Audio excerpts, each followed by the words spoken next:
Gisain po ninyo yung mga nagpatawag ng press con, si Atty. Levi Baligod, si Amy Marcos, yung Senate investigation niya, kaduda yun. Kasi ang tawag niya, malita ng katotohanan. Baligtad po, malita yun ang kasinungalingan, pero ang tawag niya, malita ng katotohanan. So, pabor siya doon, naniniwala siya doon sa papreskon. Libre naman na niya, Mr. Maravillas. Kaalyado nila yun.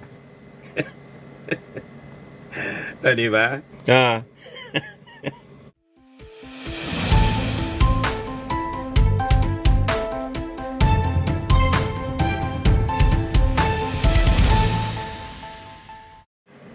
Hello po mga kababayan, si Dante Maravillas. Si General Torre, tapos si dating General Torre at ngayon MMDA Chairman, General Manager Nicolas Torre, nag-react na po doon sa mali-malitang pera kasi pati siya mga kababayan na pangalanan. Ganon din mga kababayan, yung mga congressmen. At isa sa mga nag-react na rin, si Benny Abante. Yan sabi ni Benny Abante, "The accusations that I accepted suitcases of cash is completely false, baseless, and malicious. I categorically deny it."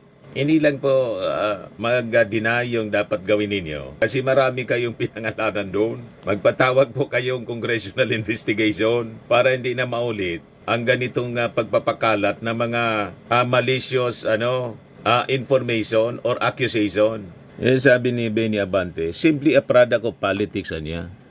Pinasinungalingan ni 6th District Manila Representative Benny Abante ang aligasyon ng tinaguriang 18 ex-Marines na tumanggap siya ng malimaletang pera. Naniniwala ang kongresista na tinatarget siya dahil sa posisyon niyang humanap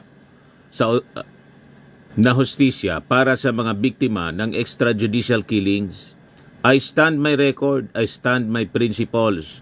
I will not be deterred by fabricated attacks and will continue to fight to justice for our countrymen, sabi po ni Abante. Gisain po ninyo yung mga nagpatawag ng press con, si Atty. Levi Baligod, si Amy Marcos, yung Senate investigation niya, kaduda yun. Kasi ang tawag niya, malita ng katotohanan. Baligtad po, malita yun ang kasinungalingan, pero ang tawag niya, malita ng katotohanan. So, pabor siya doon, naniniwala siya doon sa papreskon. Libre naman na niya, Mr. Maravillas. Kaalyado nila yun. Di ba? Post po ito ni dating Senador Sani Trillanes. Yan si Baligod. May greetings kay Digong. Happy birthday, President Duterte. Kaya sabi ni Sani Trillanes, kaya naman pala hype ka. Malinaw po, mga kababayan. Kaya si Amy Marcos, ang tawag, maleta ng katotohanan. Kasi ang ini-implicate yung kanyang kapatid. Nag-deliver daw ng pera. Saka kay Martin Romualdez, nakaaway niya. Alam na. Ito yung sabi ni General Torre. MMDA General Manager Nicolas Torre III denies involvement in an alleged meeting with former House Speaker Martin Romualdez in Saldico in relation to influencing the ICC investigation against former President Rodrigo Duterte. Natanong sa kanya mga kababayan kanina sa press briefing sa Palasyo Malacanang. Ito po, pakinggan natin si General Torre. Next po, Ivan Mayrina, GMA.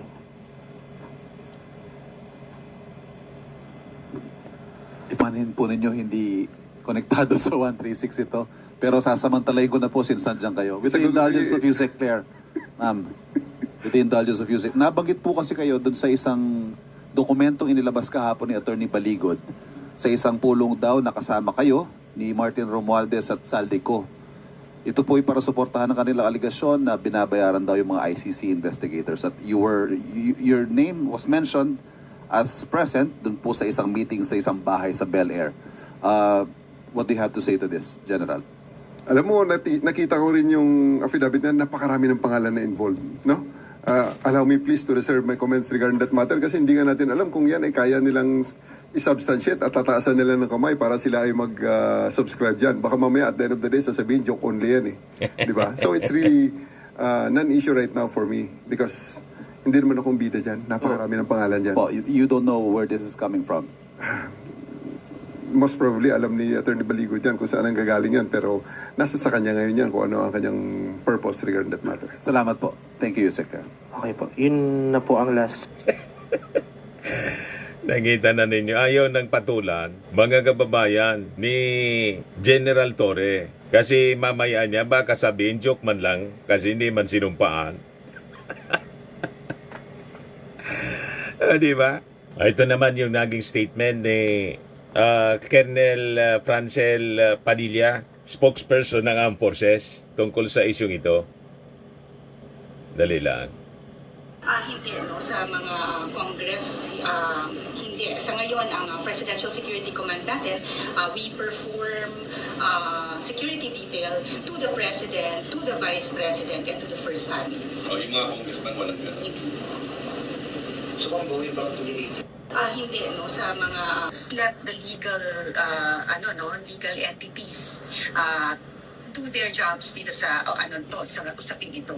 So we trust that our democratic processes are in place and ando dyan yung tiwala ng Sandatahang Lakas ng Pilipinas na itong mga proper forums ang dapat na na umaksyon sa mga ganitong usapan. So retired na nga itong mga to. So they are already private individuals. So yung dati nilang serbisyo, well, we acknowledge them, no, and we thank them for their service.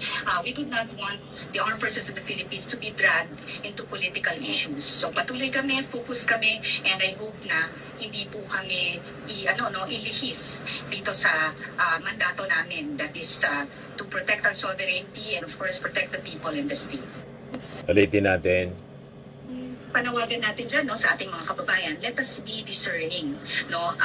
Dapat i-verify natin lagi itong mga sources ng information natin.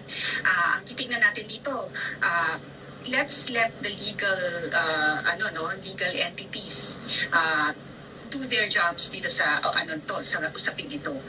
Dumistansya, yung forces, dapat niya maging discerning po tayo. Yun nga po, kitang-kita naman po ang ebidensya. Unang-una, mga kababayan, pati yung address na sinasabing nag-deliver sa ating Pangulo, non-existent. Pati dun sa Ilocos, mali. Paway daw. Yung paway na bahay ng dating Pangulo, tatay ng ating Pangulo, museum na yon.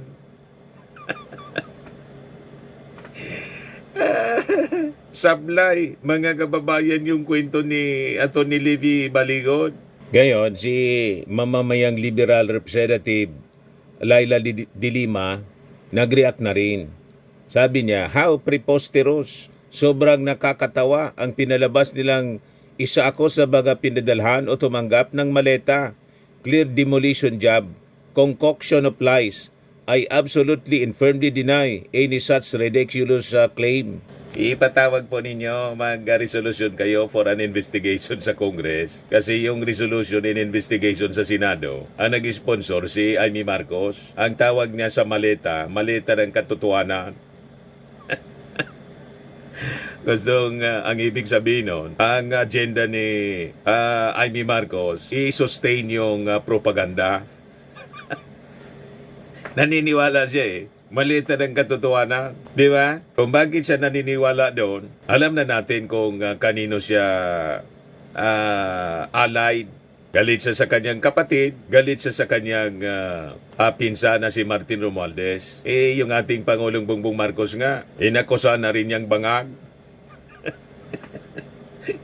Tulad ng propaganda ng mga DDS. Nandun na siya, mga kababayan. Pare-parehas na ng mga DDS, mga kababayan, tong si Amy Marcos. Ipag nasa kampo ng DDS, alam na natin, lahat kasinungalingan, mga kababayan, ang pinangangatawanan. Tama ba? Desidido talaga sila kasi na-destabilize ang Marcos administration. Pero mga kababayan, hindi nagpapatinag ang ating Pangulo. Ang ating Pangulo, yung mga dati niyang karibal sa politika, kalyado na niya ngayon. Si Leni Robredo, pati si Manny Pacquiao, inonor, mga kababayan. ng ating Pangulong Bongbong Marcos. Tingnan naman ninyo po ito. O di ba? Dating magkatunggali sa politika at noon sa panahon ng kampanya, nagpakawala din ng mga masasamang salita si Manny Pacquiao sa ating Pangulo, tulad ni Leni Robredo. Di ba? Ngayon, kinalimutan na nila yung politika. Si Isko Moreno, di ba? Una si Ping Lacson. Sumama si Ping Lacson sa alyansa. Katunggali si Ping Lacson ng ating Pangulo. Katandem niya si Soto. Tapos si Manny Pacquiao, si Isko Moreno, and yung pinakang closest rival, si Leni Robredo. Lahat ito, mga kababayan, sumusuporta na sa ating Pangulo, sa Marcos administration. Inonor mga kababayan.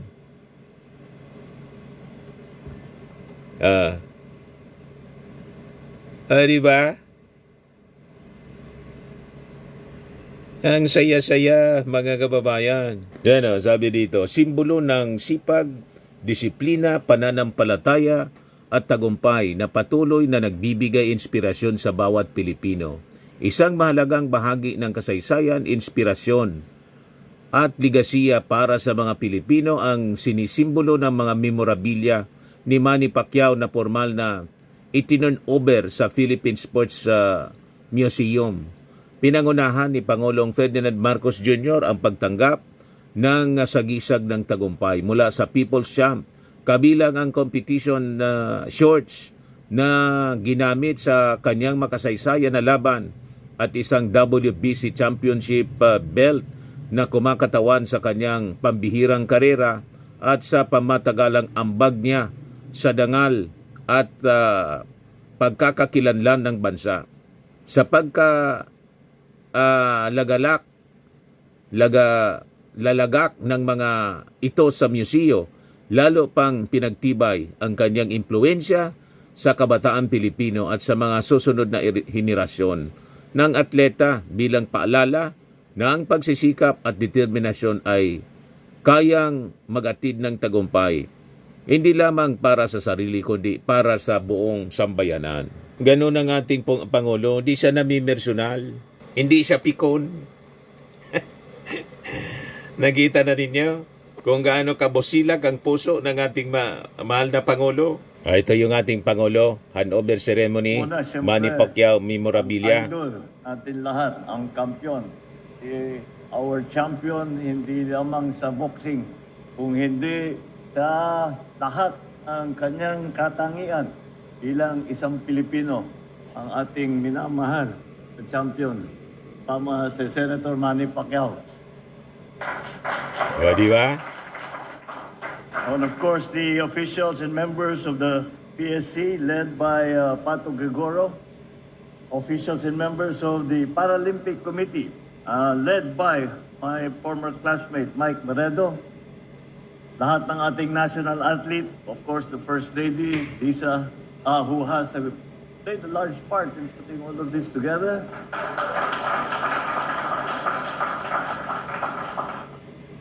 Distinguished guests, ladies and gentlemen, magandang hapon sa inyo lahat. What can I say about Manny Pacquiao and his boxing career that hasn't been said before? Because all the superlatives that can possibly be used, all the praise that can possibly be had by an athlete have already been heaped upon him and well-deserved. And today, we are given the opportunity to be in his reflected glory. Dahil alam naman natin that there is no other boxer na nalampasan mo pa pati si Muhammad Ali. There is no other boxer, there is no other athlete for that matter, who gained the plaudits all around the world. And of course, in the Philippines. Saan ka naman nakakita ng atletang Pilipino na pagka may laban, pagka yung nangyayari, pagka may laban, yung putukan sa Mindanao, nagsisisfire muna para manood sila kay Manny Pacquiao. Where did you ever hear of such a thing? Naalala ko, yung build-up sa Hatton fight, nasa London kami. Marami akong kaibigan na English. Sabi nila, how's money, how's money, ganun, idol na idol ka. Sabi nila, hirap na hirap sila. Kasi, mahal na mahal ka, hindi nila alam kung kanino sila kakampi. Dahil si Hatton galing doon sa kanila, pero ikaw yung idol nila. Nung pauwi naman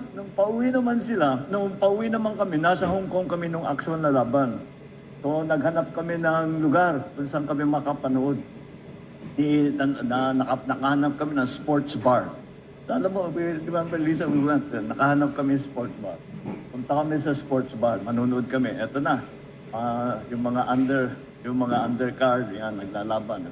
Yan. Pumasok, may mga pumasok ng mga English.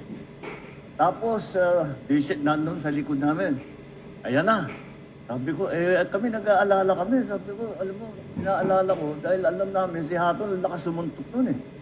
Sabi ko, baka masaktan si Mami. Baka, delikado yan, dahil ang lakas nga sumuntok, yun ang pama niya, malakas ang sumuntok. Ayan na, nag-umpisa yung fight. Palabas pa lang kayo, palabas pa lang. Nagsisigawan na yung mga English na gano'n. Pag nung bell, pang, sisigaw yung mga English. Bigla na lang, may narinig ako, yung mga Pinay, hey, shut up! Just shut up! Kasi Hatton sila ng Hatton. Yung pala mga asawa nila, mga Pinay, na talagang hinahawi nila. No, Manny Pacquiao, no, Manny Pacquiao. Yun na, sabi ko talaga, ibang klase. Totoo yan, that's a true story. Nagulat ako kasi sabi ko bigla na lang. At saka talagang sinasaktan nila namin. Oh, shut up, ganun. Sabi ko, bakit eh? Hindi, asawa namin yan. Pero hindi sila pwede mag-cheer para kay Hatton. Kailangan si Manny Pacquiao. So, yun ang nanging experience ng lahat. At maaga pa yun. That was, wala si... Sabi ko, pagkatapos ng laban, sabi ko, mali naman ako na inaalala ko si Manny baka masaktan. Second round pa lang, tulog na si Manny Hatton. Yes. Kaya naman, nakita mo, tapos tuloy-tuloy, lahat ng laban mo, pinakita mo talaga na ang galing-galing mo. At saka, there was a time, alala ko ano bang laban yun? Kakapanalo lang nung Celtics ng NBA na finals. Pinakita nila merong coverage. Andun si Manny. Tapos nanalo na naman. Pumasok yung kapitan ng Celtics. Sabi mo, hey, you're my idol. No, you're my idol. Sabi niya sa'yo. Ganun kakilala. That is Manny Pacquiao. And that is the way he was known all over the world.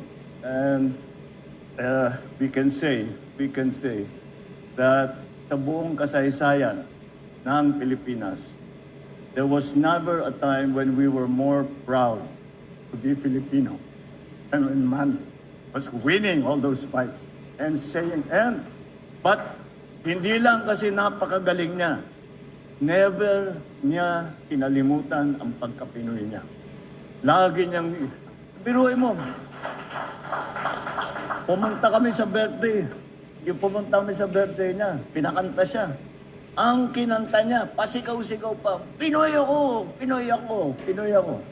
Yun, para sa akin, ang talagang pinakamalaking bagay. Gaya ng sabi niya salita, these are the souvenirs or the memorabilia from my journey. And but more importantly, he is the Filipino people. And he has never forgotten that. And that was always a source of admiration. Dahil maraming Pilipinong sumikat sa iba't ibang, hindi lang sa boxing, pero sa iba't iba. Kung minsan parang hindi na Pinoy ang kausap ko eh. Parang nakalimutan nila ang pagka-Pinoy nila, nakalimutan na doon sila lumaki, nakalimutan nila doon sila sumikat. At ngunit si Manny, never mo mararamdaman yan. And you cannot find a more humble, a more devoted and God-fearing person than Manny Pacquiao. No matter how gaano kasikat siya, gaano kakilala, there was, nag-survey, nung one of your last fights, nag-survey sila na the most famous person in the world was Manny Pacquiao. Kilala ka kahit saan sa buong mundo. And that for me, sabi na, Pinoy yan, huwag yung kakalimutan, Pilipino yan. At lagi namin hindi natin makakalimutan yon. The time that we felt the glory of being Filipino. Hindi lang kami proud, naging mayabang talaga kami. Kami may Manny Pacquiao. Kayo ba? May Manny Pacquiao kayo? Wala, kami may Manny Pacquiao kami. Ganun ang pakiramdam. Yan ang dinala mo sa amin lahat.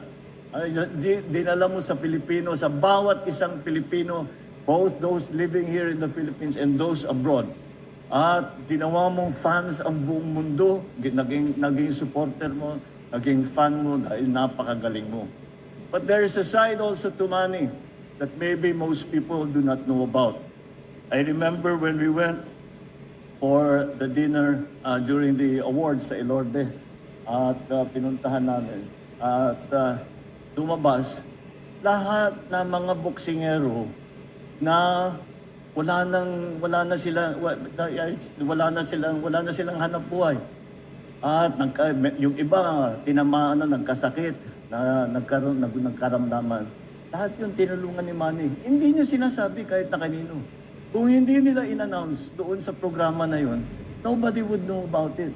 At yan ang ganyan ng ugali, ganyang pagkatao ng ating Manny Pacquiao. So hindi lang siya champion sa boxing. He is a champion of humanity. He is a champion as a Filipino. He is a champion as a man. And he is a champion in all our hearts, and he will always be our champion. He will always be our Filipino champion. Manny, maraming salamat sa iyo. Thank you. Ito yung speech ni Manny Pacquiao. Magandang hapon po sa ating lahat. Good afternoon, everyone. First of all, I would like to thank God for this blessings and favor that He has given to us, especially the good health. His Excellency Ferdinand Marcos Jr., President of the Republic of the Philippines, our esteemed First Lady Lisa Araneta Marcos, Ma'am, good afternoon. Honorable Patrick Pato Gregorio, Chairman of the Philippine Sports Commission, thank you. Distinguished officials of government, leaders in sports and youth development, honored guests, ladies and gentlemen, good day. It is with profound respect and deep gratitude that I stand before you today for this solemn and meaningful ceremony marking the handover of memorabilia that symbolize not only milestones in my personal journey, but more importantly, the enduring spirit and collective pride of the Filipino people. Allow me to extend my sincerest appreciation to His Excellency President Ferdinand Marcos Jr. for gracing this occasion with his presence. Mr. President, your steadfast commitment to national unity and development continues to inspire hope and confidence among our people. Your support for sports as a vehicle for nation building affirms our shared belief that excellence and discipline are powerful instruments for shaping a stronger Philippines.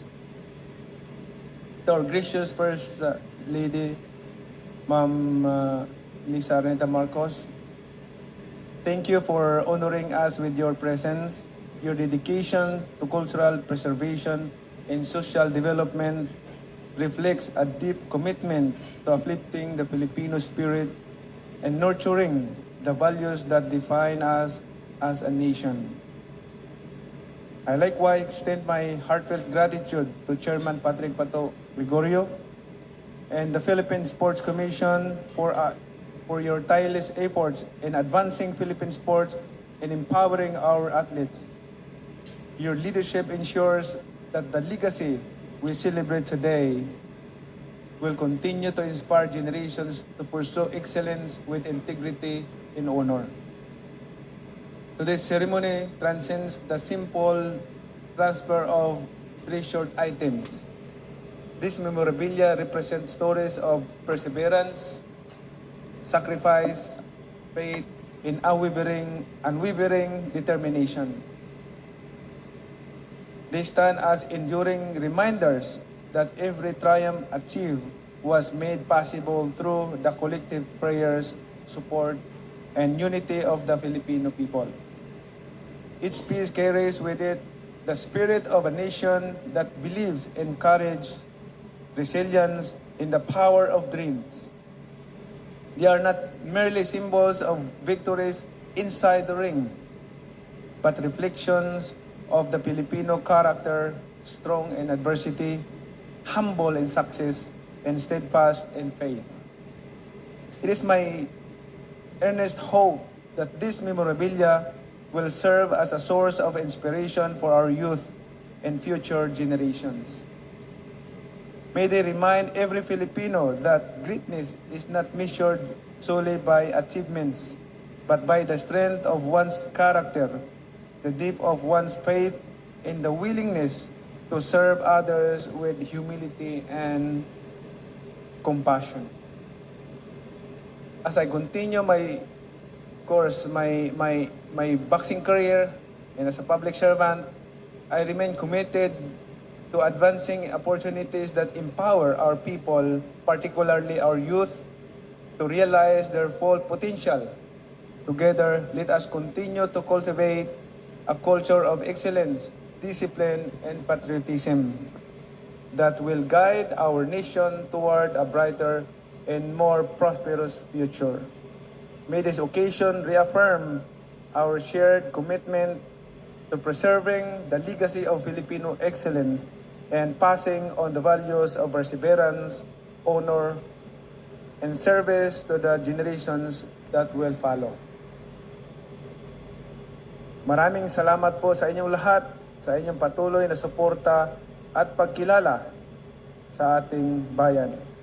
Mabuhay po tayong mga Pilipino, mabuhay ang bansang Pilipinas. Maraming salamat po. Kita ninyo, yung dating mga magkakaribal, si Leni Robredo, former rival, political rival, nandiyan na po sumusuporta sa ating Pangulo. Si Isko Moreno, si Ping Lacson, na parte na ng alyansa ng Bagong Pilipinas noon pang eleksyon, at ngayon si Manny Pacquiao. Yung dating kayo ni Team, si Sara, nag-iisa na lang. Ay, nakong buhay talaga to, mga kababayan. Ganon talaga. So, from political rivals, ngayon po, mga nation builders sila, mga kababayan. With our President, BBM. BBM. Unifier kasi siya po, mga kababayan. Kung nabiyak yung unity, hindi dahil sa ating Pangulo. Ang umalis si Sara, gigil na gigil kasing pumalit. Hindi makapaghintay ng kanyang panahon. Kaya nagulo yung kanyang buhay. Di ba pa? Huwag tutularan ang ugali ni Sara Duterte. Ayan lang po ang ating short video, mga kababayan. Ako po si Dante Maravillas. Bye-bye. God bless.